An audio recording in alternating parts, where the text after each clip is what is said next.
Bem, mais uma vez, bem-vindos ao nosso podcast, né? O GCOcast, que é uma conversa sempre bem informal em relação às coisas que acontecem no mundo da oftalmologia, de uma clínica de olhos. E são muitos assuntos que eu acho que deixam, né, todos muito confortáveis no sentido da gente mesmo levantar alguns assuntos e que as pessoas que nos procuram, que ficam na clínica, eu brinquei muito que, na verdade, eu via muitas pessoas contando histórias na sala de espera da clínica. Então eu pensei, né, assim, de repente eu mesmo começo essas histórias aí através do podcast e o pessoal segue, né? Então tem sido aí uma ferramenta bem bacana de comunicar a nossa atividade, o nosso trabalho no dia a dia. Então hoje eu estou com as minhas colegas, a doutora Larissa Pinós e a doutora Luísa Klein. Boa noite, é um prazer estar aqui com vocês de novo. Boa noite. E a gente fala hoje um pouquinho sobre, acho que é um assunto que vem sendo cada vez mais, né, de maior interesse, na verdade, né? Hoje eu vou ser entrevistador da Luísa, né? Opa. Que é falar sobre Botox ou toxina botulínica. Né? Para quem não sabe, o oftalmologista faz sim, tá no domínio do oftalmologista sim fazer Botox, né? Por uma série de razões, inclusive a gente vai tentar entender um pouquinho sobre perspectiva histórica também. E a gente vai hoje extrair tudo que a Luísa sabe aqui sobre Botox no podcast. Vamos lá. Estamos prontos. Fala um pouquinho pra gente, assim, uma introdução, Elisa. Depois, realmente, a gente tem umas perguntas pra te fazer que eu acho que a gente vai desenvolvendo. Mas, só pra te apresentar o tema Botox, assim, a tua especialidade. Uhum. Então, na verdade, o que a gente conhece por Botox é uma marca, né? Então, o nome é toxina botulínica. Tá. Ela começou a ser estudada mais ou menos em torno de 1810. Começaram os estudos e ela buscava essa conciliação com as doenças neuromusculares, tá? Então, com doenças de espasmo muscular. Mais ou menos em 1895, a toxina da bactéria Clostridium botulinum foi isolada, tá? Depois de um longo período de estudos, mas ela só veio a ser usada para fins estéticos, que é o que é mais conhecido hoje em dia, né? A toxina botulínica, apesar de não ser o início do uso dela para fins estéticos, foi mais ou menos em torno de 1987 por uma oftalmologista canadense que estava fazendo a aplicação da toxina para tratamento de blefaroespasmo. Então, que são espasmos, né? São contrações que o paciente tinha na face. Então, ela estava utilizando a toxina botulínica para esse tratamento. O que ela conta-se, né? O que foi que ela percebeu que a paciente referiu a ela que gostaria que ela fizesse a aplicação em outros pontos que deixava ela mais nova. Né? Então, ela era uma oftalmologista, isso chamou muito a atenção dela e ela era casada com um dermatologista, né? Ela percebeu isso e no outro dia ela aplicou na sua secretária para avaliação, para um teste, né? E depois eles descobriram, né, o benefício, qual é que era o uso estético e fizeram a patente da questão da toxina botulínica para uso estético. Legal. Né? Foi assim que começou. Que interessante, não sabia que o primeiro uso tinha sido por uma oftalmologista. Exatamente. Assim, eu acho que eu lembro um pouco da questão farmacologia, assim, a gente tem a classe dos curares, né? Dos curarizantes, né? Que são drogas que fazem paralisia muscular, né? Exato. Que, claro, não é do meu uso de dia a dia, não é exatamente a minha expertise em medicina, mas a gente conta com esses remédios, né? Que os anestesistas têm um domínio muito grande sobre isso quando tem que fazer, né? Manejo de respiratório, muscular, enfim, né? E então eu acho que é interessante a gente entender, assim, de onde que vem, assim, o que é botulismo, né? Que origina o Botox ou a toxina botulínica, né? O que é essa doença e como que de uma paralisia muscular de uma doença se conseguiu extrair a substância que fazia a paralisia para tornar um tratamento? Quer dizer, como é que a medicina fez isso acontecer, Luísa? Então, assim, o botulismo, tá? Ele é uma doença rara, grave, tá? Em que cursa com a paralisação de músculos, incluindo os músculos respiratórios, que podem levar à morte, tá? Então, ocorre uma produção de toxinas, tá? Existem existem 8 tipos de toxina, tá? Então, a toxina que a gente utiliza, que é extraída e isolada, é a toxina botulínica tipo A, tá? Que a gente utiliza. Então, ela é extraída dessa bactéria, tá? E aí ela é utilizada. Como é que ela age? Como é que ela funciona, tá? Existe entre o músculo e o nervo, tá? Existe a produção de acetilcolina. Quando a acetilcolina ela é liberada nessa fenda, ocorre um estímulo para contração, o nervo emite, recebe a acetilcolina no músculo e aí gera a contração. Essa neurotoxina, ela age inibindo essa liberação da acetilcolina e dessa maneira inibindo a contração muscular. Então é isso que a toxina botulínica faz hoje, né? Então é através disso que a gente causa essa paralisia, né, dos músculos de maneira controlada, né, para fins estéticos ou terapêuticos. Eu sempre reforço, né? Não existe, por mais conhecido que seja o uso estético, ele não é o único, né? Ele começou com o uso terapêutico. Inclusive, na parte de oftalmologia, a gente utiliza na questão de estrabismo. Não é a minha área de domínio, mas também se usa toxina botulínica para paralisia dos músculos em alguns casos de estrabismo. Mas o que eu acho muito interessante, né? Como curiosidade, assim, a Farmaco sempre nos fala que a diferença entre um remédio e um veneno é a dose, muitas vezes. Exatamente. Né? Que é muito... Os paralisantes, enfim, né? Os neurobloqueadores, eles têm uma questão assim, quer dizer, se a gente pegar na natureza, a gente vai ter anfíbios que tem venenos neurotóxicos, que tem, sei lá, cobra coral tem isso, né? O próprio botulismo mesmo, né? O botulismo, assim, se a gente lembrar, é aquela doença que antigamente nas conservas, né? Principalmente palmito, né? Isso. O pessoal tinha muito medo de depois que, né, fazia a conserva quanto tempo para usar. Exato. Que começou um pouco com a navegação e com as expedições, porque não tinha geladeira e tal, para conservar comida, né? E, na verdade, isso é muito interessante, assim, tem vários livros que falam isso sobre a evolução das sociedades, que falam sobre na medida em que tu tem o domínio da conservação do alimento, né? Tu muda o desenvolvimento humano, né? A urbanização, né? A expansão urbana. Tem uma série de questões que estão relacionadas a isso. E o botulismo, ele tá ali, quer dizer, quando não deu certo a conserva, às vezes fica uma bactéria anaeróbica, que pode ser o botulismo, que gera essa bactéria, que gera essa toxina, e que poderia aí causar um botulismo, né? Então tem histórias aí sobre isso, né? Tem. Antigas, né? É uma doença rara. Eu nunca cheguei a presenciar durante a minha formação a questão do botulismo, mas uma doença grave. E é importante ressaltar, o Botox, ele tem doses, tá? Ele tem doses que podem ser tóxicas. Então, não é o uso indiscriminado. Por isso que se fala tanto também no respeitar o tempo de aplicação da medicação, né? Isso tem que ser respeitado também. E o profissional habilitado, né, Luísa? Acho que isso é muito importante hoje em dia. Com certeza. Essa questão estética é muito procurada, mas isso é um cuidado que o paciente, todo mundo que deseja esse tratamento deve procurar, né? Um profissional que tenha a formação e a capacidade para, inclusive, né, tratar alguma possível, né, efeito adverso ou complicação. Exato. Eu acho que na nossa prática, vou desviar um pouquinho o assunto, mas a gente já retorna. O que acontece hoje, assim, muito acontece de pacientes serem manejados por vários profissionais, né? Às vezes complementares, às vezes que é uma segunda, terceira opinião, e ninguém faz o meio de campo na medicação, do tipo organizar a medicação que o pessoal está usando para evitar a interação medicamentosa. E aí acaba tendo, às vezes, sei lá, se vai em 2 profissionais diferentes, se faz toxina botulínica em 2, vai ter uma sobredose aí que eventualmente o profissional não fica sabendo, né? Então tem que cuidar com esse tipo de sobreposição, eu acho, né? Que é importante. Com certeza. Bom, a gente preparou umas perguntinhas aí pra gente desenvolver, né? Porque Vamos realmente lá. É muita informação sobre, né? Muita. acho que tu deu já mais ou menos já falou um pouquinho, mas se eu fosse te perguntar assim, o que o remédio Botox, tá? Vou falar o nome comercial mesmo, faz. O que o Botox faz? Qual é o mecanismo de ação dele? Tá.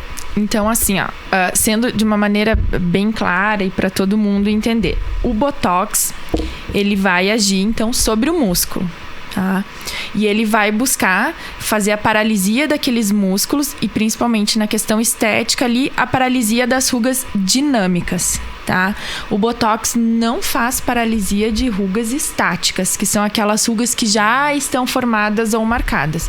É um grande questionamento que eu recebo. Dá para tratar tudo esteticamente, por exemplo, que tá... Não. Hoje em dia é muito difícil a gente conseguir com alguma coisa na estética tratar tudo. A gente geralmente tem que fazer associação de procedimentos para chegar ao resultado, muitas vezes, que o paciente quer, dentro de um limite. Então, basicamente, assim, ele vai tratar aquelas rugas dinâmicas, as rugas de expressão, que faz os pezinhos de galinha quando sorri, as rugas na glabela, que é aquela que muitos pacientes referem, principalmente os homens, é minha cara de brabo, tá? Então, ou as rugas aqui do músculo frontal, tá? São principalmente que eu faço, assim, desse terço, né? Que são as rugas dinâmicas. Também pode ser aplicado, por exemplo, alguns pacientes não sabem, aqueles pacientes que têm aqui, né, bem marcadinho, o Botox também pode auxiliar no tratamento. Algumas questões de bruxismo, o Botox também pode ser utilizado, né? Então, mas ele vai tratar nesse sentido, quando fala-se de estética em rugas dinâmicas, não rugas estáticas. Até tem uma questão que eu acho interessante, que é essa das rugas do bravo, de contrair. Muitas pessoas têm dor de cabeça, né, a cefaleia tensional, porque passam o dia todo contraindo essa região. E o Botox, apesar de ser um tratamento, nesse caso, estético, ele também acaba sendo funcional, porque a pessoa relaxa pela primeira vez aquela musculatura que ela era acostumada a contrair. Eu já tive alguns relatos de conhecidos, enfim, que tiveram esse benefício da aplicação. Com certeza. Interessante, né? Quanto tempo dura uma aplicação de Botox? Bom, assim, o Botox, ele dura em torno de 4 a 6 meses, tá? Então, ele tem um tempo máximo de ação e depois disso, a meia-vida dele já vai caindo.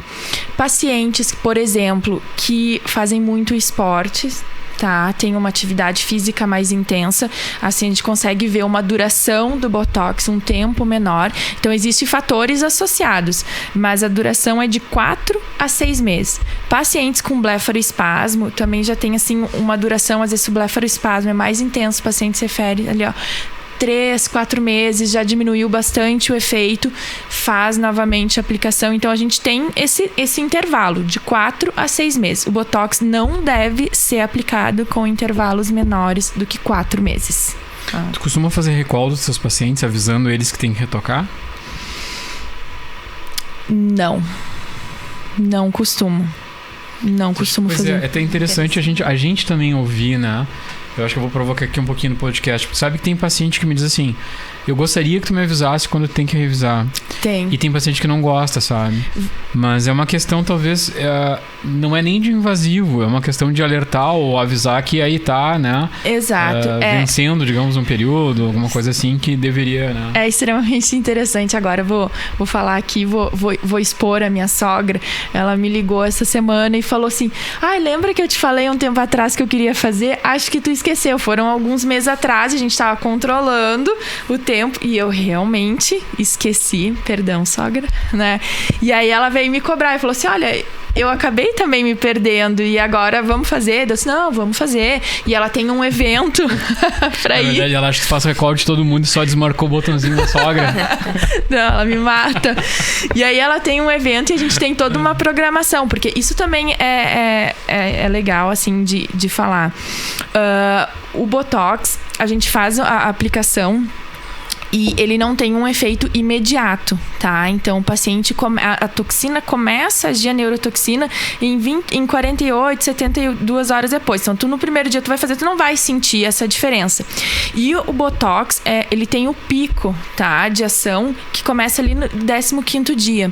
Então, tu vai fazer, geralmente, uma revisão desse paciente 2 semanas após a aplicação, porque durante esse período, em 14 dias, se ficou algum ponto em que precisa de um retoque, porque assim, não é problema tu precisar de um retoque no Botox, tá?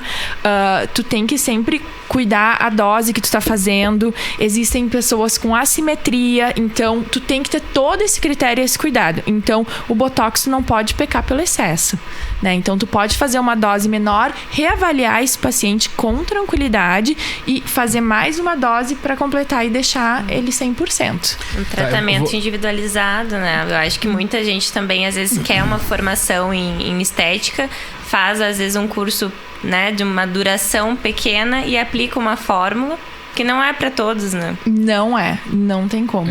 Acho que aí tem uma questão, até eu vou fazer uma pergunta, vou fazer em seguida já.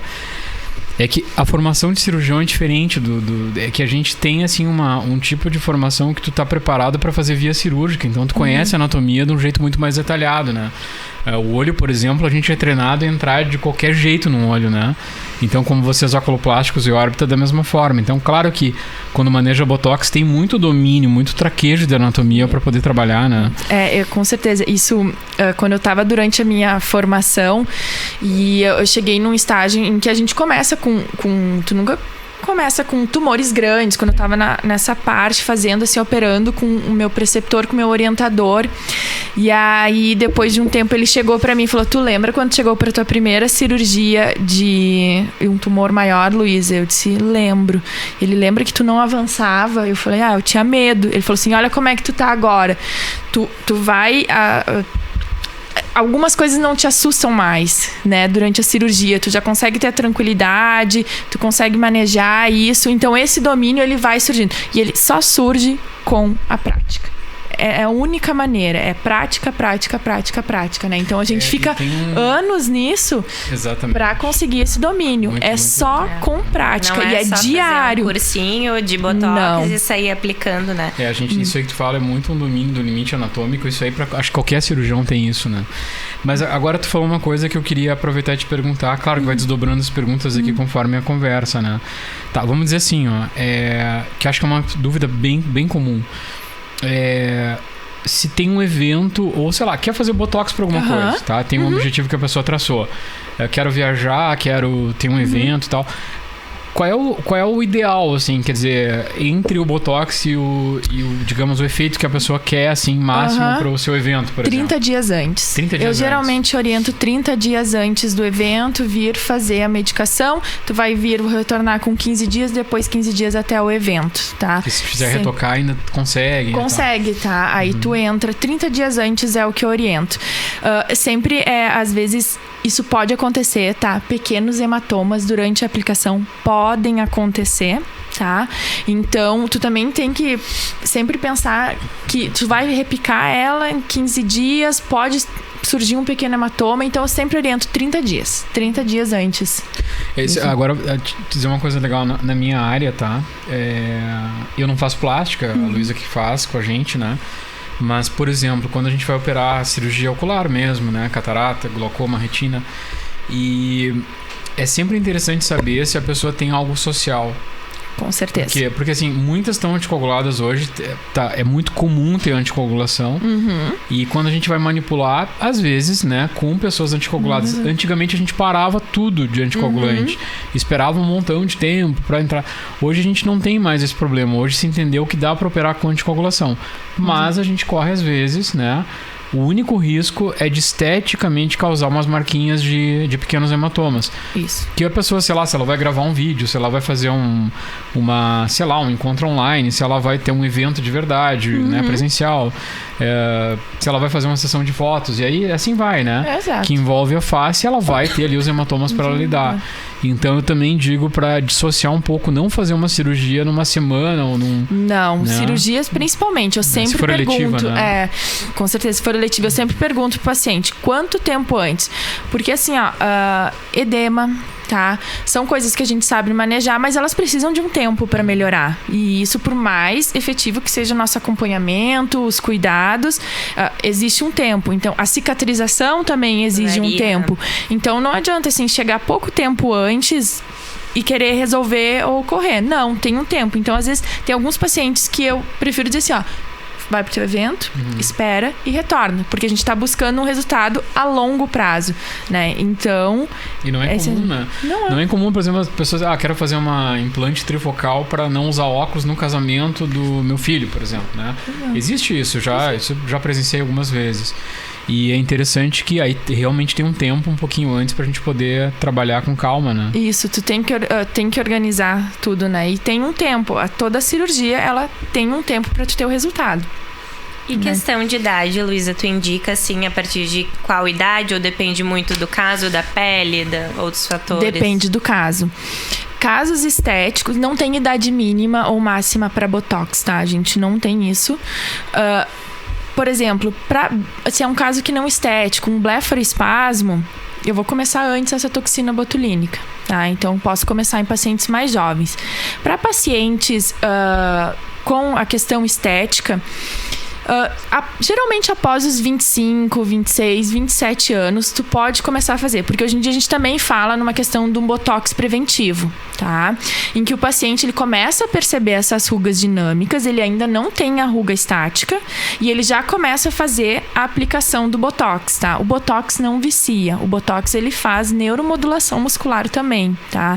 Então, quando tu faz a aplicação, ele não vai passar a durar menos tempo depois ou viciar. Isso é mito. Tá? Tu vai fazer a aplicação e até mesmo com a neuromodulação, às vezes tu vai precisar de doses, conforme tu vai aplicando, menores, tá? Porque tu vai fazendo uma neuromodulação do teu músculo também com a aplicação do Botox. Então, geralmente ali a partir dos 25, 26, 27 anos, aí depende um pouco da pele do paciente, né? Isso varia, mas a partir dessa idade.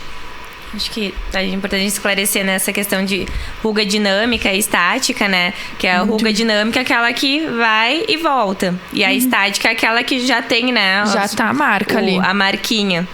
E aí vai tirar com o Botox? Totalmente não.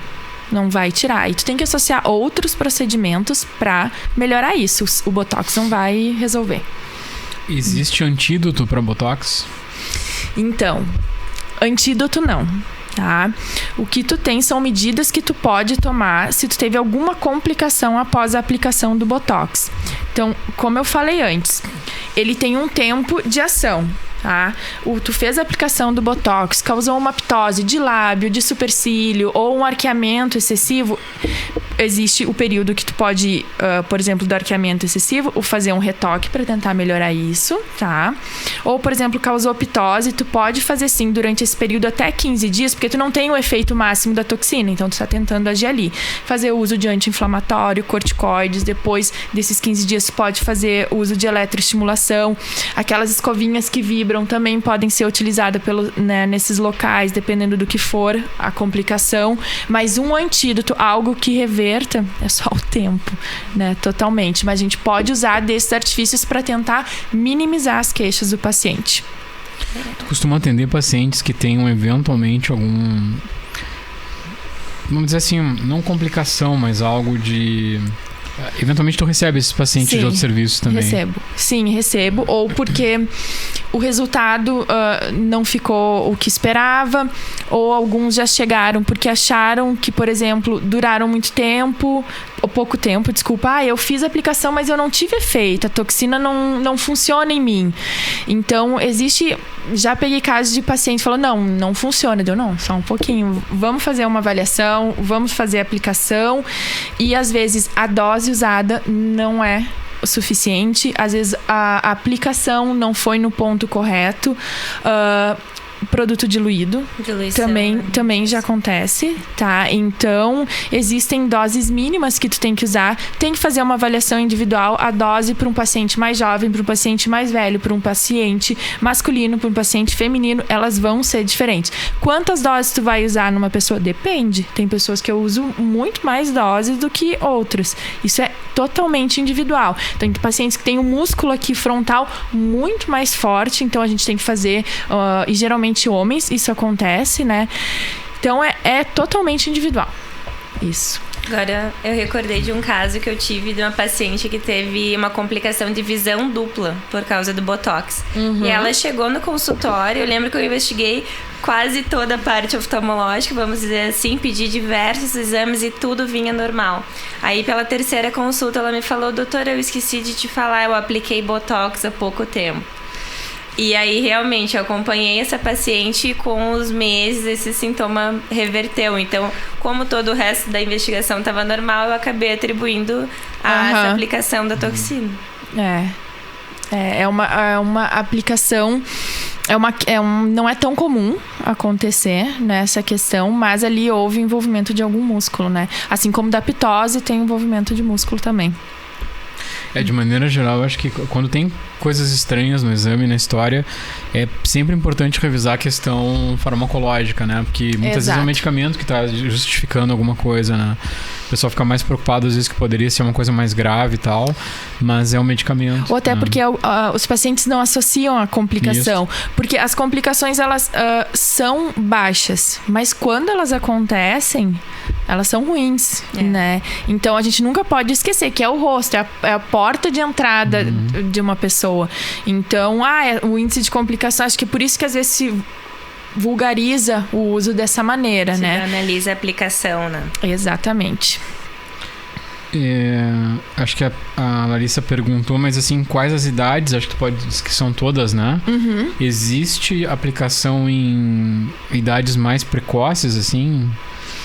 Pré-adolescente, adolescente, não sei, alguma indicação mais específica? Se houver um caso, por exemplo, de blefaroespasmo, já peguei pacientes que eram mais jovens, blefaroespasmo, e aí faz o uso da aplicação, né, da toxina botulínica. É diferente, por exemplo, quando a gente faz para blefaroespasmo, os pontos são diferentes, as dosagens são diferentes, né, então, sim, fazem pacientes mais jovens nesse caso, por exemplo. Acho que tu pode explicar, Luísa, para o pessoal o que é o blefaroespasmo, né? Que às vezes a gente fica falando entre nós. Isso. Às vezes, já devem ter visto algum paciente que às vezes tem conhecido como tique. Às vezes alguns chegam com aquele piscar ou com movimentos involuntários que eles não controlam. Podem acontecer aqui também aqueles tremor nos lábios, o movimento de piscar, que às vezes é subdiagnosticado, na verdade, o blefaroespasmo.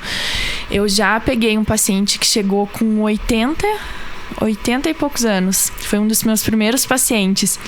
E ele disse: eu não sei o que eu tenho, e eu trato esse meu olho seco, e ele aqui, na minha frente.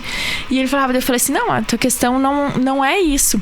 E é muito engraçado que ele vem comigo, até hoje, ele viaja 400 quilômetros para vir fazer comigo, né? Então, a gente sempre tem, assim, ele vem em torno de 4 meses, ele sempre vem. Ele vem a cada 4 meses, que é muito importante o blefaroespasmo. E aí, a primeira vez que ele fez, ele chegou para mim no banco: não estão mais me reconhecendo, eles falaram que eu tô mais jovem, porque daí eu falei: vamos fazer alguns pontos para te deixar mais jovem. Ele: vamos.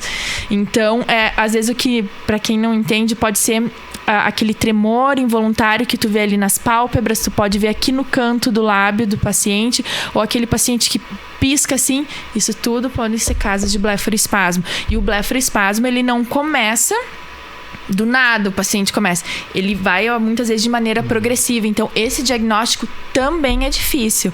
Então, já peguei casos que inicialmente a gente suspeitava de blefaroespasmo. Eu não apliquei a toxina botulínica, né? Em um primeiro momento, eu acompanhei o paciente, aí a gente conseguiu confirmar que era blefaroespasmo. Porque alguns pacientes chegam assim: tô com um tremor há 1 semana aqui na minha pálpebra, tá me incomodando. Isso pode acontecer também relacionado a estresse, ao uso de alguma substância como cafeína, chocolate. Então, os pacientes chegam muito estressados. Vamos parar com isso. Eu substituo, às vezes, até alguns itens da alimentação, converso sobre alguma situação e depois eu avalio. Então, o blefaroespasmo, ele não começa de maneira súbita. É um diagnóstico que não é tão fácil de fazer assim. E gera, acho que, muita ansiedade para o paciente, porque às vezes as pessoas pensam que é voluntário, que a pessoa tem o tique, né, que ela pode controlar, mas na verdade tem vergonha. Acho que um dos fatores é que a pessoa não controla, né? Exato. Diferente da, acho que a gente vê, eu vejo como oftalmologista de outra pra área a mioquimia, né? Que é o tremorzinho esse que tu falaste, levezinho da pálpebra, que não chega a ser um tique, né? O tique é aquele fechar de olhos mais forte, né? Que realmente dá um desconforto pra pessoa. Às vezes ele não consegue abrir, o paciente fecha e não consegue abrir ali o olho durante um período. O sofrimento, né, pra pessoa. Horrível, né? Porque fazer uma pergunta bem assim, leiga, que acho que muita gente tem vontade de perguntar. Por que às vezes tu olha uma pessoa e é evidente que ela fez algo de procedimento, e por que às vezes tu olha uma pessoa que ela assumidamente faz botox e não parece que ela fez? Que ciência tem aí? Vou entregar o segredo.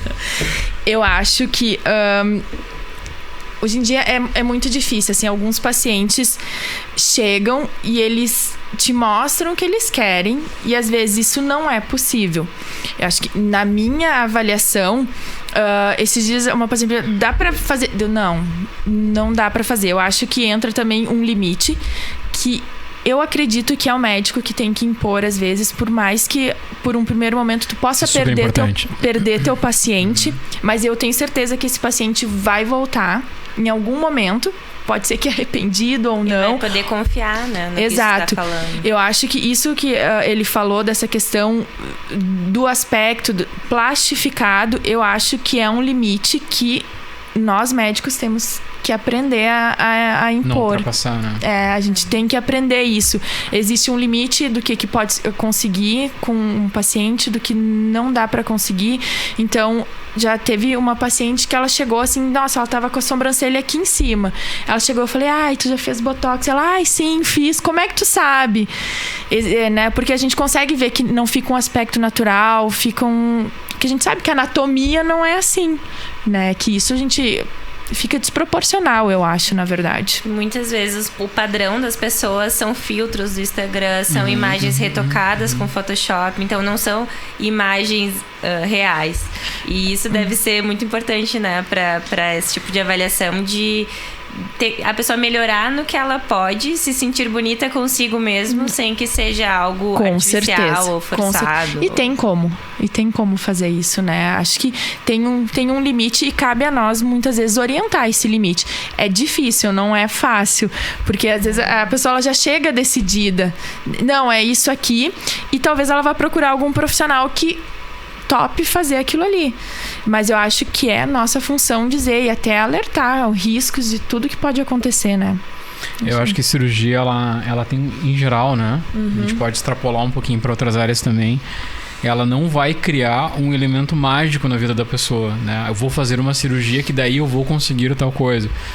Isso a gente tem que ter um pouco de cuidado, assim. Eu acho que na ciência visual também, eventualmente, a gente tem isso. Tem que tentar fazer uma bela de uma negociação, vamos dizer assim, no pré-operatório, né? Pra a gente poder entender o quanto de limite tem. Mas com maestria, eu acho que o que me chama muita atenção é aquele profissional que ele consegue manter a anatomia quase que natural, assim, e fazer um retardo no tempo, digamos, pra não... E aí eu acho que pra mim esse como é o estado de arte. Como essa pessoa tá bem. É só essa... Eu acho. Por quê? Nossa, como ela tá bem. Exatamente. Esse é o estado de arte pra mim, sabe? Acho, visão é a mesma coisa. Quando a gente fala em cirurgia visual, sabe? Não é nada exagerado, é uma coisa bem na medida, não tirou a pessoa do normal, mas manteve ela e travou os envelhecimentos ou as degenerações, né? Com certeza. Isso é muito legal. Até o aspecto palpebral, né, Luiz? Acho que dá pra melhorar bastante com a toxina, antes, talvez, de partir, né, pra uma intervenção cirúrgica. O que tu acha? Acho que, dependendo do que é a queixa do paciente, sim. Eu sempre... quando o paciente chega e diz, tenho excesso de pele, não vai melhorar com a toxina botulínica, não vai melhorar com creme. O excesso de pele, né, tá sobrando. Isso ali é cirúrgico. Então, ou melhorar o aspecto da pele, são outras características, né? Então, a gente trabalha daí não pro cirúrgico. Então, é justamente entender, porque o paciente, em um primeiro momento, às vezes ele não sabe expressar. Então, é necessário mais do que uma consulta. O que eu gosto de fazer é fotodocumentação do paciente na primeira consulta e na avaliação. Eu gosto muito de fazer isso.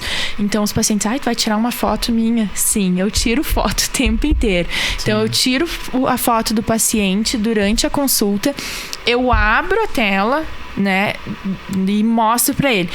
O que tu tem alterado aqui? Aí eu começo, olha, aqui, vamos ver o teu supercílio? Ai, o supercílio. Então, olha, aqui o supercílio, isso aqui a gente consegue identificar e muitas vezes explicar que é muito comum. Os pacientes não sabem, e nem, né, tem que saber, a gente tem que explicar o que é a diferença, por exemplo, do excesso de pele ou da posição da pálpebra, né? Então, eu gosto muito de mostrar explicando cada ponto para ele entender. E através disso tentar mostrar o que é o resultado que a gente vai ter final. Eu acho que é a melhor forma, é mostrando pro paciente, porque em um primeiro momento alguns não conseguem te dizer exatamente o que ai, me incomoda, o que te incomoda. Então vai da tua expertise também e esmiuçando aquilo ali que ele tá te trazendo, né? Eu acho que o que acontece assim, esses dias, enfim, esse assunto de vez em quando ele volta à tona, que o paciente está muito informado hoje, as pessoas estão muito informadas, então não é incomum, né? E eu tenho, assim, acho que quase todo dia eu tenho uma situação dessas, que a pessoa, ela leu sobre a situação, né? Obviamente. E como tem muita fonte hoje, às vezes a pessoa chega não com uma queixa, mas já com um pensamento muito estruturado de condução. Então ele chega quase como... Ele quer te usar como uma ferramenta para fazer aquilo que ele planejou, né? Exato. Aí às vezes a gente tem que conversar, desfazer, então, olha, não é isso, né? É perfeito o raciocínio, mas não é esse caso, né? Eu já tive diagnósticos imaginários de obstrução de artéria da retina, porque daí ia acontecer, sabe? Tudo, eu falei, não tem nada a ver, a artéria tá lá normal, tá tudo tranquilo, entendeu? Só que às vezes aquela síndrome de estudante de medicina, a pessoa começa a ler, isso aqui eu tenho, isso aqui eu tenho, isso aqui eu tenho, sabe? Então Dr. ela começa Google. às vezes criar um plano próprio de condução que e claro que ele não condiz à realidade, né? Então eu acho que isso na consulta, eu acho que plástica fundamentalmente, né? Talvez mais do que a ciência mais visual, mais funcional, eu acho que é extremamente importante ter um profissional que ele, assim, baixa a bola, explica direitinho, dá as explicações, daí o paciente ele entende, né? E outra coisa que a gente fala muito, a gente tem um hábito na clínica que eu acho que quem conhece a clínica já sabe bem, que a gente sempre vai criar primeiro uma fase, primeiro é analítico, que a gente analisa, depois a gente propõe uma solução e depois faz um orçamento, né? Exato. É sempre uma sequência, assim, bem tranquila. E aí o pessoal, obviamente que a pessoa vai decidir se ela realmente quer prosseguir ali ou não, né? Mas não é uma linha de conduta do médico, o oftalmo que se envolve com isso, ele querer instigar a fazer coisas, né? Pra Acho pessoa e tal, pra conduzir. Não é por aí, né? Eu acho que Não, acho tem que a preocupação funcional, né? E acho que é o principal, assim, é tu aliar a funcionalidade com a estética, né? Eu não, assim, alguns recriminam, é pura estética, mas eu acho que o teu diferencial é tu ter a funcionalidade, porque se tu faz só por estética, no momento que tu perde a funcionalidade, tu traz, assim, danos pro paciente horríveis, né? Então, acho que o segredo é tu unir os dois, né? Então, não tem como tu dissociar, eu vou fazer só o processo. Tu tem que aliar a funcionalidade. E acho que na minha prática, como oftalmologista, como especialista em oculoplástica, é um principal, meu diferencial. Eu consigo fazer isso. Então, o paciente vem para uma avaliação de blefaroplastia, eu vou olhar a superfície do olho dele. Eu vou olhar o posicionamento do ponto lacrimal. Então, tudo isso. Eu vou fazer uma análise do ângulo malar aqui do paciente. Por que eu faço isso? Já prevendo complicações que eu posso ter ou limitações de procedimento. Olha, acho que a gente não tem que mexer aqui agora, tá? Porque uma vez que tu operou, um reop é sempre mais difícil, tá? A gente perde parâmetro de anatomia, isso dificulta. Então, nunca é fácil. Então, acho que isso é o principal, aliar. E acho que como um oftalmologista, a gente consegue fazer essa avaliação muito bem. Fazendo um adendo, acho que chega pro oftalmologista de outras áreas com muita frequência, é o terçol ordéolo, né? Aí a pessoa deixa, não trata, já chega com né, uma situação que precisa de uma cirurgia com calásio. E aí eu explico, né? Não, você tem que fazer uma avaliação com a oftalmologista plástica, mas não é só uma bolinha. Não é só uma bolinha, é uma bolinha na região palpebral. Pode acontecer perda do cílio, nossa, muita coisa, né? Ter uma distorção na anatomia e gerar problemas muito graves nos olhos. Então a gente sabe, não é só uma bolinha. Para operar essa bolinha tem muita técnica e estudo envolvido, né? Se a gente para analisar, assim, uma coisa que às vezes eu falo assim, aí as pessoas começam a se dar conta. A gente tá lidando com um órgão duplo, exposto, imóvel. né? Tem uma série de características, até mecânicas mesmo, nos olhos, que é muito diferente dos outros órgãos, né? Então, pela exposição, o olho tem uma série de defesa. Pela questão visual, ele tem uma série de mecanismos adaptativos e tal. Então, a gente tá pensando global, né? Sempre que vai fazer uma bolinha na pálpebra, como, né, tu comentou, ali ao lado tem um olho, né? Ao lado daquela bolinha ali, né? Então, tem que estar sempre muito atento, né? Eu também acho que tem que ser a oculoplástica conduzindo, né? Então, também a minha conduta é pedir pra oculoplástica ver, né? Não banalizar. E, realmente, é muita estrutura delicada ali pertinho, né? Com certeza. Pra ter cuidado, né? Com certeza. Exatamente assim.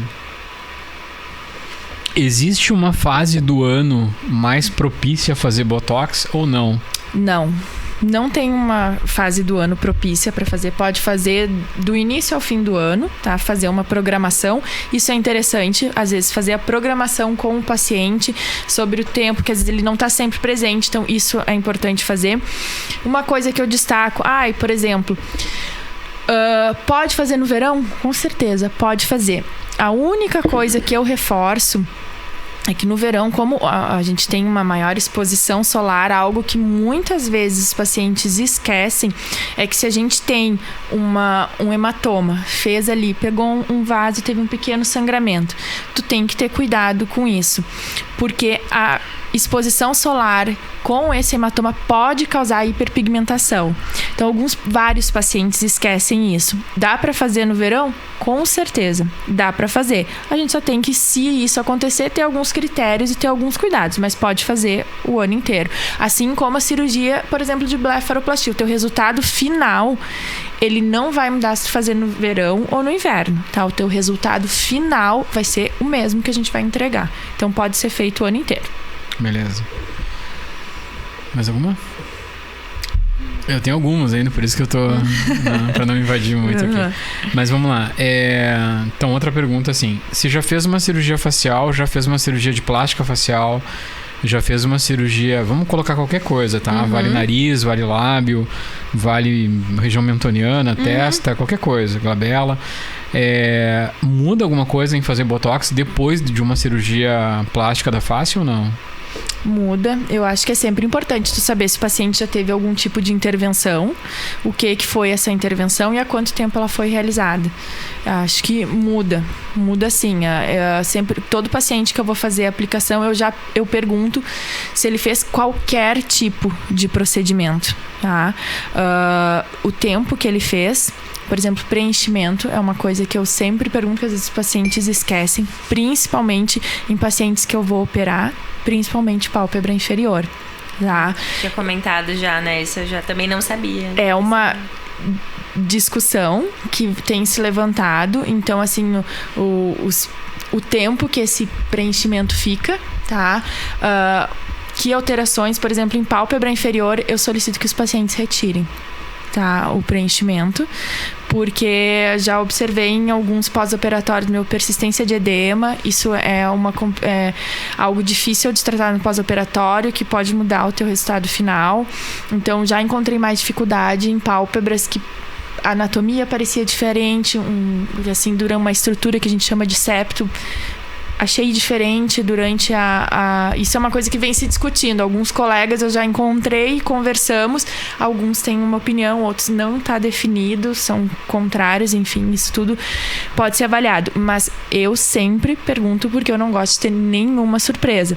Já tive pacientes que queriam fazer, chegaram para fazer a blefaroplastia, recém tinham feito a aplicação de Botox, então talvez aquele não fosse o momento exato, porque estava com alguma alteração e eu fosse fazer o procedimento. Então é extremamente importante saber o que o paciente fez, quando, antes, quanto tempo.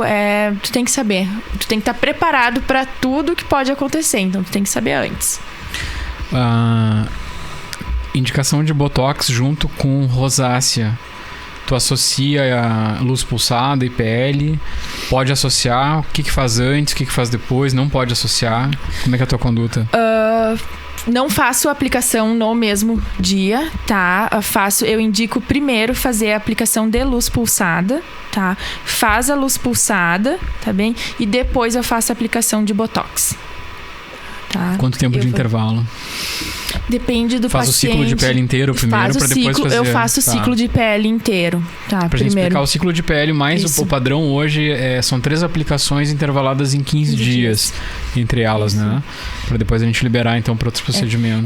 Eu tenho por preferência, tá? Assim, o Botox eu faço por último, geralmente. Eu prefiro fazer outros procedimentos antes e depois fazer a aplicação de Botox.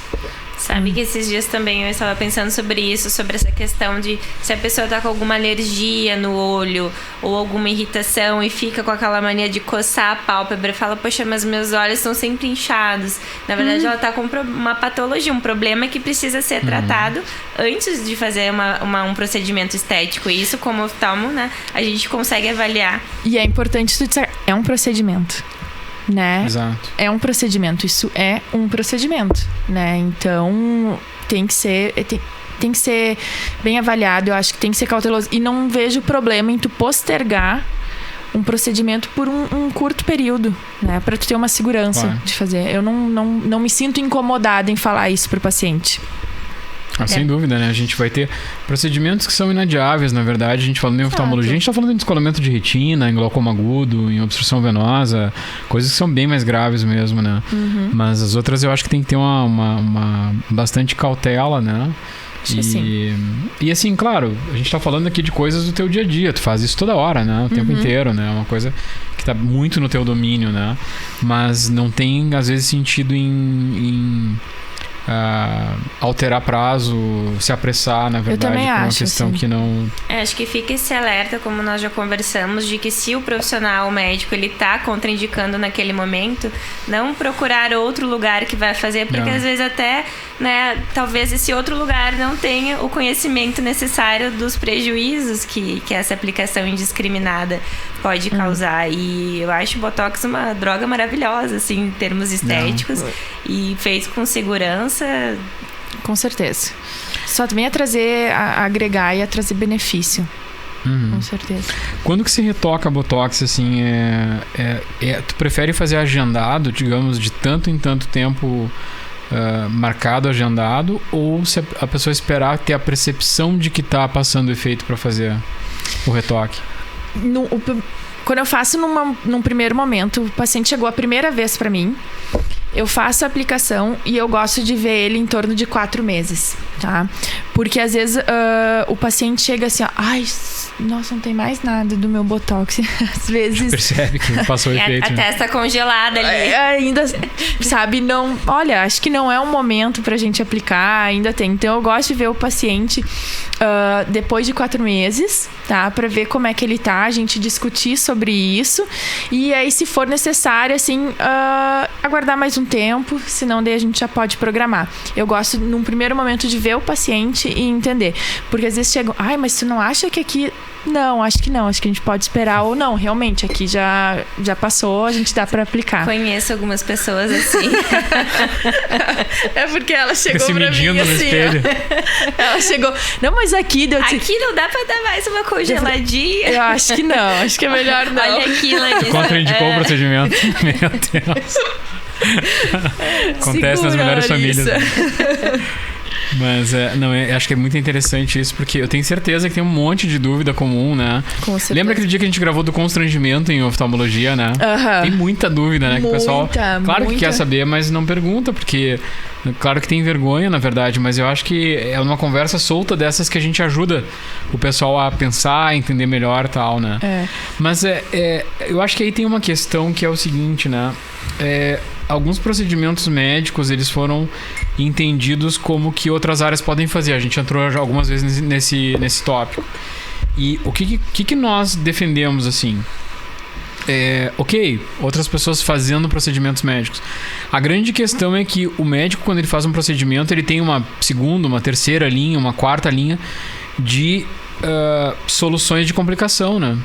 Porque assim, tu tem que fazer sabendo que, ok, claro que a maioria das vezes vai dar muito certo, mas as raras vezes que houver alguma coisa adversa, alguma complicação, tu também tem que ter um preparo para como manejar, com isso, né? Então, eu acho que essa é uma questão da cultura que, assim, a questão comercial do Botox, ela também tem que ter um limite, né? de não ser comercial demais, porque também tu vai estar expondo eventualmente aos adversos. Até também, apelativa, né?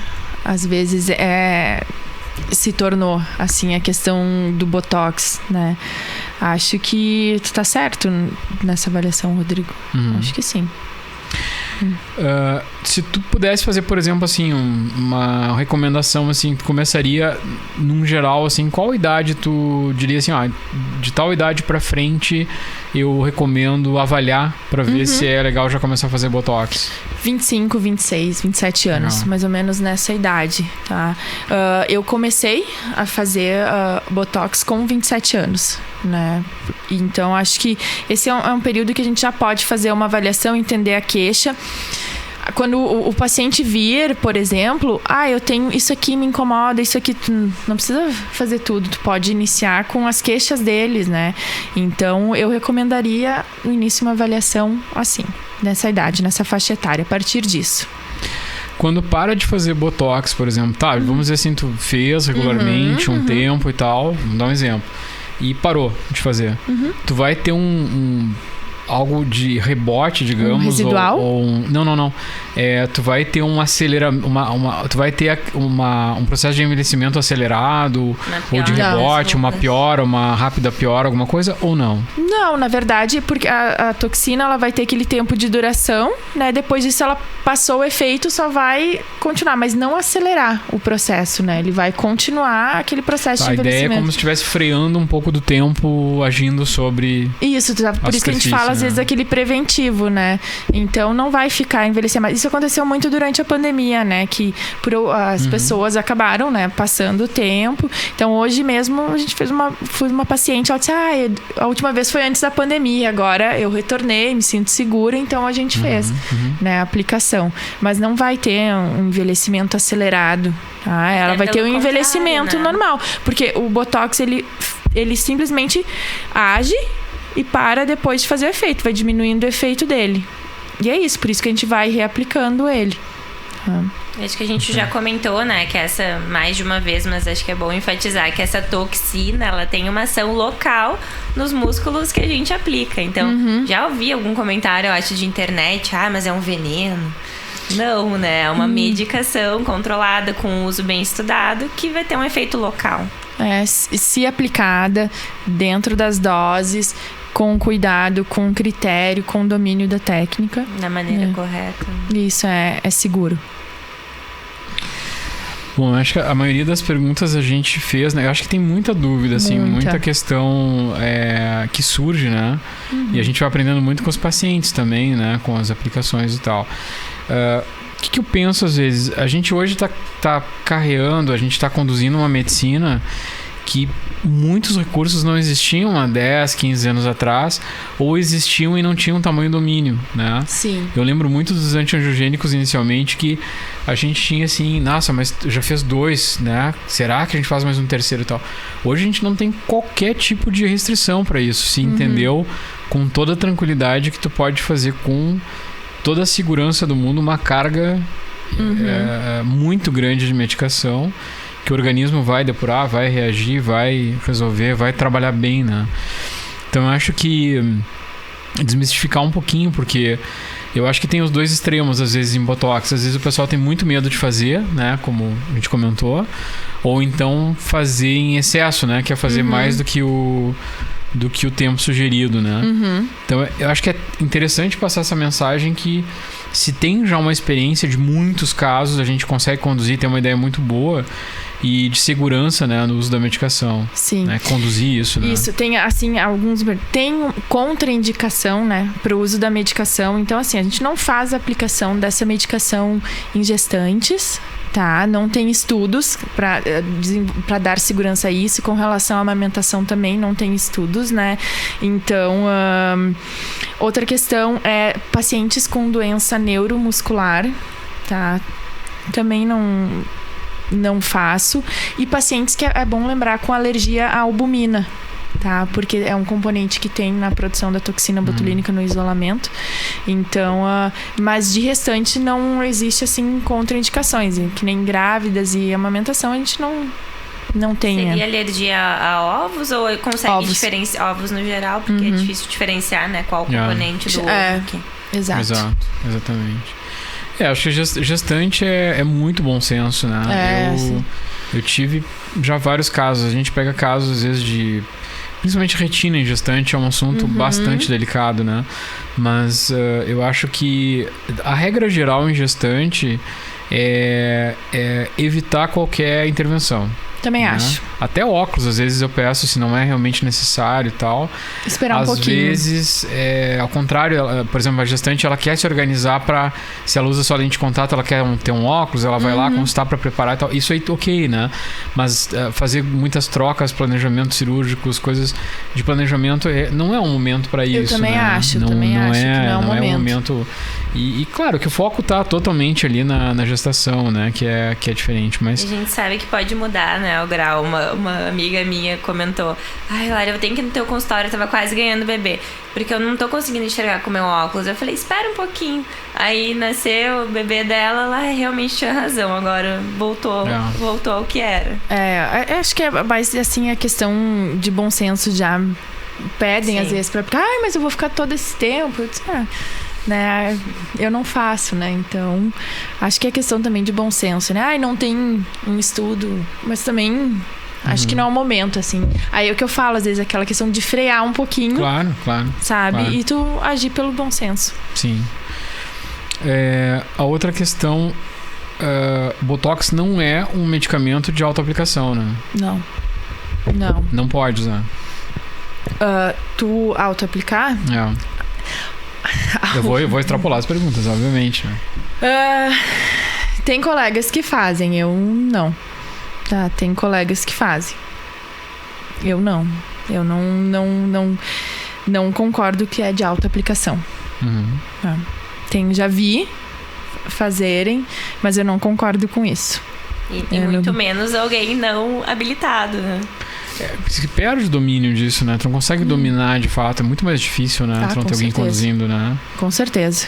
Fazer uma autoaplicação, por exemplo, né? Já vi fazerem. Eu não faço de jeito nenhum. Mas já vi fazer, já vi na internet e não concordo. A minha postura. Não. Tá? É a minha postura. Se alguém vai consultar contigo, como é que tu faz normalmente um orçamento de trabalho com Botox? É o mesmo preço sempre? Tem variação? Tu conduz primeiro avaliando e depois orçando? Como é que é mais ou menos a questão comercial? Primeiro avaliando e depois orçando. Tá? Existe um preço mínimo que a gente vai trabalhar, né? Mas dependendo do paciente, pode ser necessário doses maiores ou não. Então pode oscilar sim, mas existe um preço mínimo que se trabalha assim para fazer a aplicação. Eu acho que tem uma preocupação, talvez não sei, legado, talvez hábitos médicos antigos, tal. O pessoal às vezes pensa que pode fazer algum tratamento e vir uma conta extra depois, por exemplo, né? Acho que é importante falar disso porque é algo que realmente é uma preocupação natural. Eu trabalho, assim, o tempo inteiro fazendo todo o planejamento pré, né? Sempre sabendo que não vai vir uma conta mais. A gente trabalha muito para tentar orçar sempre antes de fazer, né? Sim. E ser muito organizado com os orçamentos e financeiramente e tal. Acho que é dessa forma também que tu costuma fazer. Sim. Eu acho que a primeira coisa é a avaliação pré. Tu tem que entender o que tu vai fazer. E por isso que é sempre, quanto que é? Não tem como ser um valor fixo, né? Às vezes eu falo, vai ser a partir disso. Então, tu tem um mínimo que tu tem que trabalhar. E tem casos que são mais difíceis, tem casos que demandam maior uso de material, até como em cirurgia, né? Então, isso vai oscilar realmente. Não é um valor mínimo, assim, pelo menos. Certo. Outra dúvida, acho que eu perguntei ao contrário antes, assim, que é avaliar o procedimento prévio. E ao contrário, quer dizer, fez Botox, quanto tempo depois pode operar? Geralmente eu opero 30, 45 dias depois. Eu já opero. Qualquer cirurgia facial, de plástica, reconstrutiva, enfim? Aí, assim, por exemplo, uma reconstrução não vai ser... Eu não vou fazer antes a aplicação de Botox. Tá? Se o paciente já chega ali comigo, aí é outra situação. Mas eu espero pelo menos assim um mês. Tá? Aí vejo o paciente, né? E daí eu planejo a cirurgia. Certo. Bom, acho que a gente avançou bastante, né? Muita dúvida aí, não sei. Acho que tu hoje colocou um compêndio de Botox aí pra gente, né? Porque é uma dúvida da prática médica no geral, Sim, né? sim. A estética, acho que é importante, todo mundo tem que estar um pouco a par desse assunto. Com certeza. Acho que a gente não precisa ter, às vezes, o domínio de tudo, mas a gente tem que saber direcionar. Ou se a gente não sabe naquele momento, olha, passa adiante, né? Não, Eu acho que hoje, como tu comentou, eu acho que faz muito sentido trabalhar articulado em especialidade, né? Com certeza. A gente acha que consegue ter resultado melhor, né? Eu acho que, inclusive, profissionais, às vezes, retina trabalhando junto, 2 profissionais de retina trabalhando junto, a gente faz isso muitas vezes, né? Às vezes, passa cirurgias que tu tem que fazer uma passagem de um jeito ou de outro, é legal ter 2 cirurgiões mesmo, eu né? acho assim, Plástica também, né? Eu também acho extremamente construtiva a divisão e assim, dividir casos. Eu acho extremamente construtivo. Então, tá, mas qual técnica tu usou aqui? Como tu fez assim? Que fio tu usou? Eu tô usando esse. Tu acha que tá melhor com esse fio? Eu acho extremamente construtivo isso. Não acho vergonhoso a troca de experiência e compartilhar. Acho que ter, às vezes, um colega contigo durante a cirurgia não é nenhum problema. Eu não vejo. É um privilégio, né? Eu acho muito bom. Né, então, eu adoro ver as pessoas operando. Eu gosto de ver. Então, cada pessoa que eu vejo diferente que eu opero, eu vejo como ela faz assim, talvez uma posição, e eu adapto isso à minha cirurgia e vejo se isso não fica melhor, né? Sim. Porque não existe A, B, C, D, né? Tu vai adaptando e tu sempre vai crescendo a vida inteira cirurgicamente, tu vai crescendo e tu vai mudando, né? E talvez tu, conversando com alguém, ele te dá essa e tu, não tinha pensado nisso. Eu acho extremamente construtiva essa troca. Eu tive um caso essa semana de paciente, daí queria consultar com o Dr. Rodrigo. Aí foi consultar comigo, caso de retina, conversamos. Aí ele, poxa, gostei muito da consulta, doutora, das suas explicações. Eu falei, e nós somos um time, a gente vai fazer a cirurgia juntos. Lógico, então aí ele já ficou tranquilo, né? Claro, tem um referencial, a pessoa geralmente, né, busca aquele referencial, mas na clínica a gente é uma equipe, né? Não tem dúvida, eu acho que isso aí cresce muito, né? A gente, na outra semana que tinha o Congresso Brasileiro de Retina, 15 dias atrás, eu fui pra lá e entrei em cirurgia com eles, né? Eu fui um dia antes, né? E depois da cirurgia a gente ficou conversando um pouquinho ali, e a gente falou, olha, tenho feito assim, eles já têm feito desse jeito e tal, exatamente o que tu falou agora. E aí eles disseram, olha, se tiver alguém que tá operando ainda como a nossa fase de residência, é porque algo tem errado, porque muito evoluindo. Mudou, né? E a gente tem que ir mudando, tem que se adaptando, né? Porque concepções, por exemplo, materiais na minha residência não existiam, né? E hoje mudou muito, a gente ganha agilidade. Esses dias eu vi uma discussão muito interessante dizendo assim, o cara contar quantas vezes tu entra com um instrumento num trocáter, por exemplo, de retina, para otimizar tempo, otimizar a cirurgia e tal. Acho que na tua área deve ter também isso, né? Tu começar a estudar assim, quer dizer, tu pode fazer com menos movimentos o que tu... uma conquista de uma estrutura, de um passo cirúrgico, de uma... Não, com certeza. E o resultado é menos trauma, é menos invasivo, né? Tu fala assim, que nem quando a gente faz questão de incisão, como é que faz a incisão, faz biselado, não faz biselado, a questão de, quando a gente fala assim, pega a tesoura, não vai picotando, então tudo isso tu vai aprendendo e compartilhando assim informação. Quando eu tava também num curso um tempo atrás, eu tava conversando com colegas de outros estados e eles falaram, mas eu uso essa pomada aqui no pós-operatório. Eu disse, mas essa pomada eu não tenho lá. Aí eu cheguei e falei com o representante, não, no Rio Grande do Sul ainda não tem, mas a gente pode te enviar. Sim. Então é troca de experiência, vai adaptando. Claro. Se for pensar, né, hoje em dia uma cirurgia de retina a gente consegue terminar ela 100 pontos. Exatamente. Se for pensar, alguns anos atrás, nossa, imagina, a gente entra no olho, tira o gel do olho, faz manobras e consegue sair com o instrumental que a gente tem hoje e não fazer pontos, muitas vezes. Isso é incrível, né? É incrível, né? É incrível. Muito legal.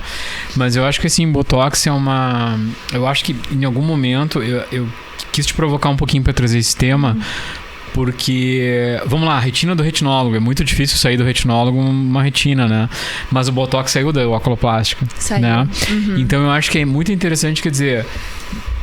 Não é a quem pertence a área, não é isso, mas é quem começou essa história, quem é que tem domínio, quem que enxerga isso de um jeito de retaguarda, quer dizer, se der algum problema, para onde corre, né? Eu acho que sempre tem um profissional que é super habilitado para determinado procedimento. Exato. E eu vivo dizendo que assim, a oculoplástica é quem tem a maestria desse assunto. Com certeza. Eu acho que é assim, a gente respeita muito, né? Muitas vezes me perguntaram por que tu não faz Botox? Eu não entro em área que não é a minha de verdade de domínio. Né? Eu prefiro, obviamente, que alguém que esteja muito bem preparado faça, né? Também acho. Faz muito mais sentido. Mas no sentido de, assim, ter um referencial, quer dizer, quem é referência nisso de verdade, né? Eu acho que é quem estudou toda a anatomia orbitária, os anexos oculares, com certeza. A plástica ocular de verdade, né? Que acho que é com certeza. Quem domina, né? Porque é aquilo que eu também já cheguei a comentar. Quando tu faz a avaliação, tu já tem que olhar pensando o que pode dar errado. Claro. E tu já ir preparado pra isso, que pode ser que fique tudo bem, mas tu já tem que olhar o que pode dar errado, porque tu não pode ser pego de surpresa. Então, eu acho que esse é o diferencial. Tu já tá assim, ó, um pulo à frente pra entender o que pode acontecer. Eu acho que é isso que tu tem que ter, porque depois que aconteceu, tu não pode parar e travar ali, né? Tu tem que saber como continuar. Então, e através, assim, pensando, prevendo, você também, cirurgicamente, na área de vocês, tu já vai contornando, já vai pensando, por aqui eu vou assim, aqui eu faço lá. Esses dias eu vi um post teu que eu achei bem interessante, Luísa, que é, você sabia que o oftalmo opera pálpebras? Que muitas vezes o público geral não sabe, inclusive eu não sabia quando estudante de medicina, e depois que a gente tem o conhecimento, com todo respeito aos outros colegas, que também existem cirurgiões plásticos muito habilitados, outros profissionais, mas hoje em dia, se eu tivesse que optar por mexer nas minhas pálpebras, com certeza seria com oftalmo especialista em óculo plástico, que sem a gente dúvida, sabe claro. da técnica, do quanto estuda, do quanto faz isso no dia a dia, na prática, como tu falou várias vezes. Então... E eu reforço, assim, eu não acho que é uma curva de aprendizado rápida, não. Sabe? Eu acho que durante 2 anos a especialização, né? Eu fiquei 2 anos só nisso, então eu não acho que é uma curva. É assim, ó. Vai indo, não é fácil, uma cirurgia fácil, simples. A nossa não cirurgia concordo. intraocular também, né? Quando a gente tá bem, aí vem é um caso mais difícil. Sempre desafiando, né? Sempre desafiando. Mas enfim. Eu ainda não cheguei pra cirurgia totalmente tranquila. Espero que um dia isso chegue. Sempre dá aquela adrenalina, aquele... Mas isso é bom, é bom. Mas sabe que isso passa, sabe? Eu acho que quando eu era residente eu tinha isso, né? E tudo bem, a gente passou uma revolução tecnológica aí, sabe? Imagina na minha época colocar uma lente 25 de silicone. Era algo pra não dormir uma noite antes, entendeu? Porque a lente não ia parar, ia escorregar da pinça, não ia conseguir implantar. Era aquela que abria e... Escorregava, pulava, saltava, saía porque nem um negócio assim. Hoje em dia não existe mais isso. Com os acrílicos que nós temos hoje, com o material que tem hoje, é totalmente seguro, é super tranquilo. Lente 30, lente 40 já coloquei, lente acima disso, eu nem dou mais muita importância no sentido de me preocupar ou me ter adrenalina com isso, não, é uma lente que tem ali 40 graus, entendeu? Tranquilo, claro, obviamente que eu vou fazer uma cirurgia bem cuidadosa e tal, mas tá dentro da minha sequência cirúrgica, bem tranquilo. Então eu acho que a experiência vai trazendo isso, e a experiência, e compartilhando como tu fala, é assim, às vezes tu olha aquele super cirurgião de congresso, nada mais é que um cara que operou muito. Sim. Né? Aí vai ser, esse cara é o dom, o cara nasceu pra isso. Tá, tudo bem, claro, é um cara que tem aptidão, mas na verdade ele foi construído fazendo. Ele fez, e ele passou por uns perrengues que nem a gente também. Claro. Então ele conseguiu criar ali uma maestria no sentido de tanto fazer, né? Aí eu acho que, trazendo de novo pro Botox, eu acho que é exatamente isso, né? Quer dizer, tu deve ter visto tantas situações de Botox já. Sim. Que, por exemplo, o que eu vou imaginar? Tudo bem, o pessoal foi em outro profissional, fez, ficou bom, beleza, mas e se acontecer alguma coisa? Né? Para quem que eu corro, né? Eu vou correr para quem tem experiência, que fez muito e certamente já viu algum caso, já teve alguma experiência, já recebeu alguma, né, algo estranho para resolver e tal.